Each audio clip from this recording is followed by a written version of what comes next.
करमबीर जी, जिस तरह से पंजाब द्वारा एक बार-बार एक बात कही जाती है कि राजीव गांधी और लोंगोवाला में के बीच में एक समझौता हुआ था और उस समझौते के अनुसार ये कहा गया था कि पंजाब को चंडीगढ़ दे दिया जाएगा और कुछ समय बाद हरियाणा को अलग राजधानी बनाने के लिए केंद्र सरकार की तरफ से एक लोन, एक राशि है वो दी जाएगी ताकि एक नया शहर विकसित कर सके और उसे राजधानी बना सके। परंतु ये भी बात है कि वो जो समझौता है वो लागू नहीं हो पाया और उस समय भी चौधरी बंसीलाल हैं या और जितने भी नेता हैं, उनके द्वारा इसका कड़ा विरोध किया गया था और उसके बाद में राजीव गांधी ने भी समझौते से पीछे हट गए थे और जो समझौता है वो लागू नहीं हो पाया। तो क्या मानते हैं कि जिस तरह से जो तर्क दिए जा रहे हैं, ये भी कहा जाता है कि वो समझौता है, उस पर हस्ताक्षर भी नहीं हो पाए थे, एक प्रारूप तैयार किया गया था और उसके बाद में जो समझौते के अंदर शामिल थे लोंगोवाला, उनका भी देहांत हो गया, तो उसके बाद में ये पूरा मामला ठंडे बस्ते में चला गया। और पंजाब आज भी उसी बात पर अड़ा हुआ है कि एक समझौता हुआ था और इस समझौते के अनुसार कुछ समय बाद ये चंडीगढ़ को पंजाब को सौंपना था,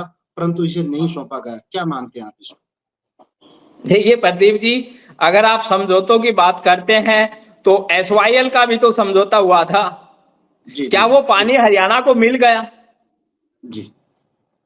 कहां पंजाब ने समझौते की, वो लोग कहां से? वो लोग ये बात तो तब करें जब अपने सबसे पहले अपने गिरेबान में झांके कि क्या वो सही है। आप सतलुज यमुना जो लिंक नहर बननी थी, जिसका दक्षिण हरियाणा को विशेष रूप से सबसे अधिक फायदा होना था, वो समझौता जी आपने लागू किया? जी आप किस समझौते की बातें कर रहे हैं? तो ये मैं नहीं समझता कि उस समय जो देखिए जो चीजें हुई होंगी, अब जो परिस्थितियां हैं उस समय की आप देखिए कि जब देश आजाद हुआ था उस समय की परिस्थितियां, जब हरियाणा प्रदेश बना था उस समय की परिस्थितियां क्या थी। आप कह रहे हैं कि जो है उस समझौते जो हुआ था उसको हरियाणा लागू नहीं कर रहा है, अलग जो है राजधानी जो बनाने की बात हो रही। देखिए, अलग राजधानी बनाने की बात, अगर जो स्टेट है, अगर वो स्टेट चाह रहा है तब तो एक अलग बात होती है कि स्टेट चाहिए, केंद्र सरकार जो है उसके लिए फंड अवेलेबल कराए, वहां जो बिल्डिंगें बननी है जितनी भी उनके लिए। लेकिन हरियाणा चाह रहा है कि उसका हिस्सा जो चंडीगढ़ में है वो हिस्सा बरकरार रहे। और पंजाब के जो मंत्री हैं या जो भी राजनीतिक दल अगर समझौते की बात करें तो मैं तो उनसे कहना चाहूंगा कि पहले एसवाईएल का भी तो समझौता हुआ था। आपने उस एसवाईएल के जो है समझौते को रद्द करने के लिए अपनी विधानसभा के अंदर प्रस्ताव पास किए। आपने उस नहर को, जो खोदी गई नहर थी, उस नहर को फाटने का काम किया है। तो समझौते को तो पंजाब के जो पॉलिटिकल जो पार्टियां हैं वो कहाँ लागू कर रही है, वो भी तो लागू नहीं करती हैं।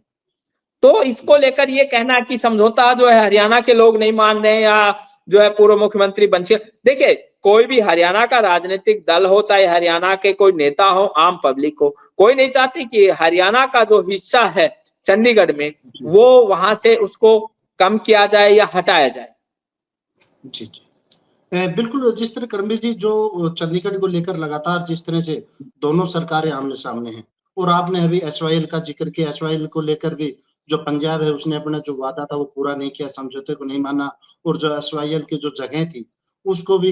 नहर को खुड़वा दिया गया, तुड़वा दिया गया और उसके बाद में एक प्रस्ताव पारित कर दिया गया कि हरियाणा को पानी नहीं देंगे। तो आप क्या मानते हैं कि लगातार हरियाणा और पंजाब के जो नेता हैं, जो सरकारें हैं, उनकी तरफ से बयानबाज़ी होती है, तो क्या लगता है कि पूरा सियासी एक मुद्दा, एक माहौल बनाने की कोशिश है, परंतु इसके ऊपर जो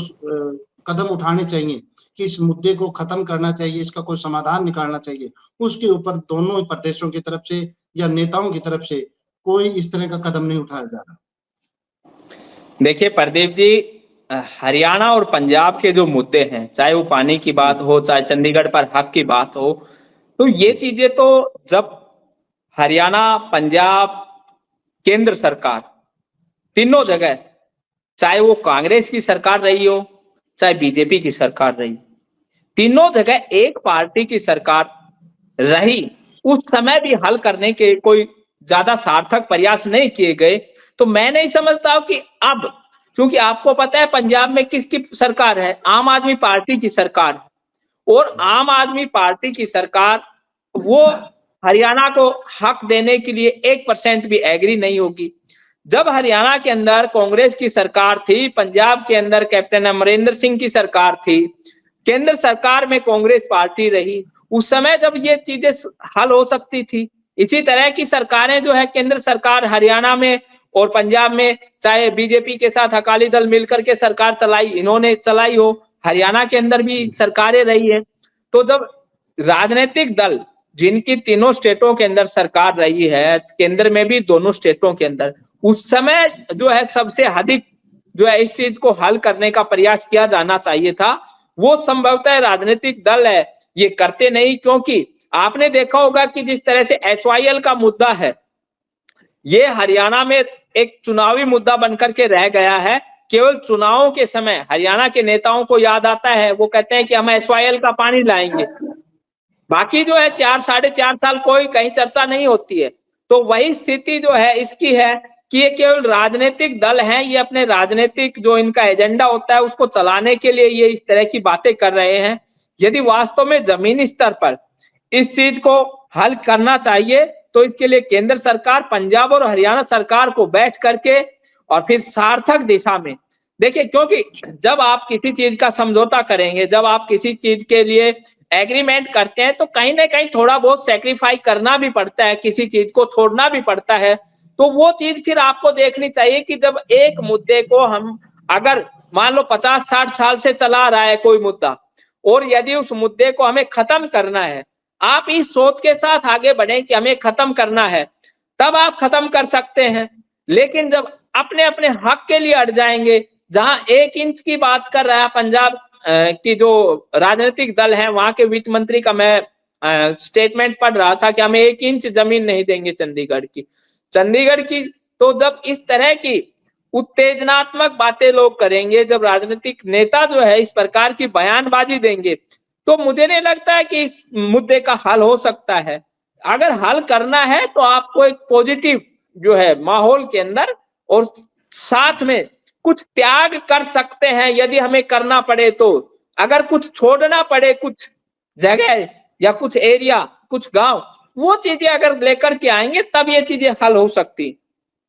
जी, बिल्कुल। जिस तरह की आज की जो चर्चा थी इसमें ये बात बिल्कुल सामने निकल कर आया है कि चंडीगढ़ का जो मामला है ये काफी पेचीदा हो चुका है, क्योंकि लगातार 56 वर्षों से इस मामले को लेकर हरियाणा और पंजाब दोनों सरकारें आमने सामने और लगातार बार बार इसको लेकर जो सियासी पारा है वो चढ़ता रहता है। और एक बार फिर इसी मत को लेकर जो दोनों प्रदेश हैं उनकी सरकारें और जो नेता हैं वो आमने सामने हैं। तो ऐसे में केंद्र सरकार और दोनों प्रदेशों के नेताओं और सरकारों को चाहिए कि इस पूरे मामले को बैठकर सुलझाया जाए, ताकि दोनों प्रदेशों के बीच में जो भाईचारा है वो बना रहे। और इसी तरह से जो एसवाईएल का मुद्दा है उसके ऊपर भी गंभीरता से विचार कर उसे भी सुलझाना चाहिए। आज की चर्चा में हमारे साथ जुड़े करमवीर जी का बहुत बहुत धन्यवाद। और इसी तरह से हरियाणा से जुड़े मुद्दों को लेकर हम लगातार न्यूज नशा हरियाणा पर चर्चा जारी रखेंगे और लगातार नए नए जो मेहमान हैं जो इस विषय के जानकार हैं उनको जोड़ेंगे। तब तक के लिए नमस्कार। और आप हमसे जुड़े रहने के लिए सब्सक्राइब करें YouTube पर, फॉलो करें Twitter पर और लाइक करें Facebook पर। और ज्यादा जानकारी के लिए आपको टाइप करना होगा सिर्फ न्यूज नशा।